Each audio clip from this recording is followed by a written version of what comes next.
Hey all, Valdestot here with Mrs. Valdestot, who's currently inside the restaurant waiting for an order. And the title of this video is Doordash Pro Tip number 3, okay? And I'm going to talk to you about certain things that every driver should already know about, but new drivers most likely won't, but some new veteran drivers don't even consider it as well. And there's two things within this pro tip: knowing your market area and knowing your restaurants, okay? Now, this is all going to be based off of pay, okay? If you already know this, if you know your area, time is money, right? And at times, like in our area, a lot of roads are being closed off for events, present and in the future. And time is money. So you need to know your area without relying on the GPS. Not just for time reasons of getting around traffic, but for distances, because GPS isn't always accurate. It may give you an inefficient route. It could also cost you if the app or GPS is malfunctioning for some reason, right? So this is how I test myself on my knowledge of my area. Before you hit accept, look at your general area and kind of guess, without looking at the mileage, see how much or how far the total distance is. And then look at the mileage and see if you're kind of close or not. Secondly, test your distances without a GPS when you hit, pickup. Hi, Mrs. Valdestot. Hi. I was talking about them on the pickup. So basically, once you're at the restaurant and you get the order, before you hit pickup on your, order on the app, look at the distance from the restaurant to the customer and figure out how far that is. I've gotten it down to about 90% accurate of I will be under a mile or dead on how far it is. And I'll also do this too: how long it will take me based off of the lights and the distance. So I basically said this morning, we had an 8-mile offer, right, Mrs. Valdestot? Right. But it was going further than we normally would take, but it was a $15.50 payout. I wanted to find out in my mind if I was going to be right or not. So I said, it's going to be about 8 miles, 15 minutes, right? That's exactly what I said before I hit pick up on the order. Right. What did the GPS say it was? About 8 miles. About 8 miles. And it said about 12 minutes going on the freeway, 15 minutes going on surface streets. Right. I was pretty close. Yeah. Without even hitting the GPS yet. Pat on the back. Exactly. So if you know that, you don't really have to rely on the GPS even before you hit accept on anything, okay?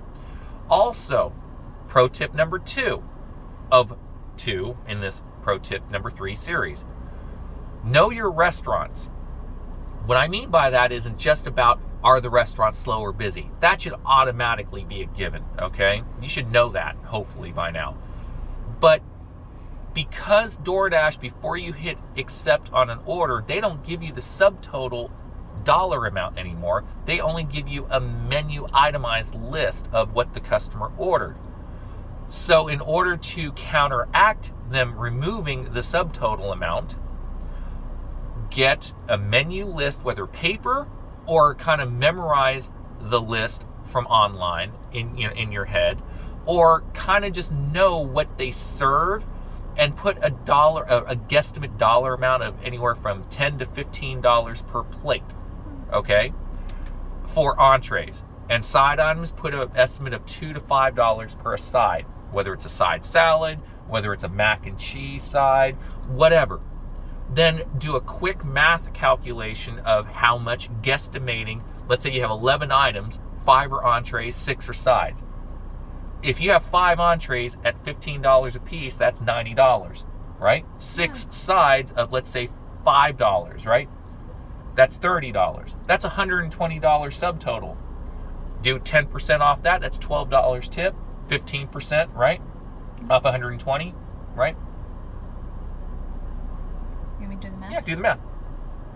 15% is 120 times 0.15 equals $18. So you'll either get a $12 to an $18 tip if you do what I say.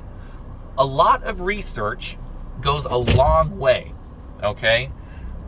It keeps you informed about the type of items each restaurant carries. You already know if they're going to be a slower restaurant, hopefully by then, right? And you can guesstimate the time based off of your distance and traffic based on the knowledge that you have of your market. You don't even really need the app at that point to tell you all this. You'll automatically know just by hitting the widget before you hit accept, looking at the items, and guesstimating your tips.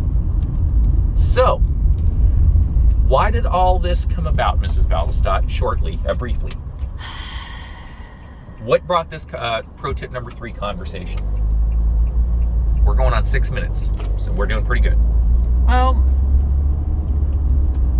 road closures, traffics, mileage to restaurants. I'm trying to be fast and think on the fly here. Events.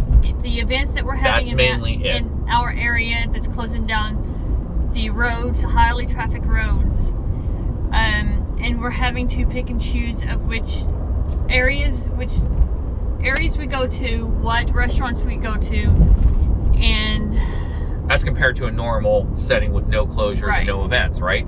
Now, we were also talking about, well, maybe we should go to different zones. Yeah, but see, we know this area. We know the restaurants in this area. We know about the estimated payouts that we're supposed to be getting in these areas per the restaurants.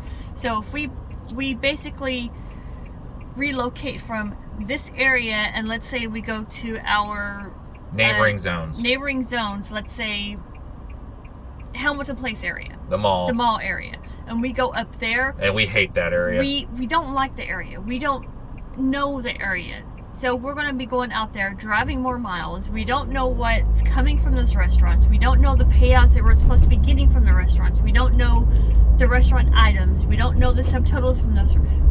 It's an unknown. Unless we learn it from scratch, which is what I'm actually telling you all. We are experts in the zone that we are in. But do we force ourselves to learn a new zone, which wouldn't be a bad thing, but we don't want to put miles on our car because it'll take us 15 miles to get to that zone. But it's for the River Wind that's coming next month, which is an event, music event. Right. Yeah.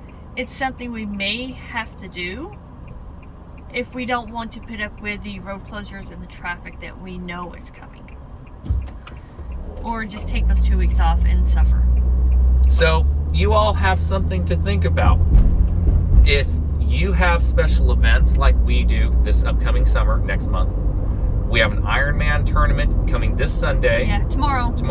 And we already have a major road close down now that we can't use, which is an artery if the freeway is shut down due to major traffic or a car accident or whatever. That is the next area that people use to get to and from wherever they need to go. To get through downtown to get to where they need to go. And if that closes down, which it is, and both of them are closed down, then they use the main downtown, roads, which is traffic. Surface streets to get through. Crazy. Yeah.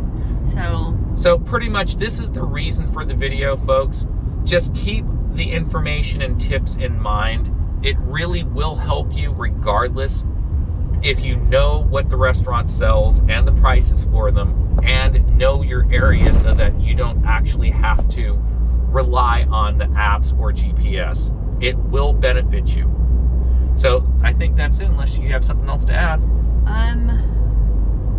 Know your area, know your restaurants, know what what they sell or roundabouts, the pricings, subtotals. Just know what you're supposed to be getting. That way you can calculate your tip on an estimate. Estimate your tip. All right, folks, that's it. Have a great day, and we'll talk to you later. Make your money. Bye.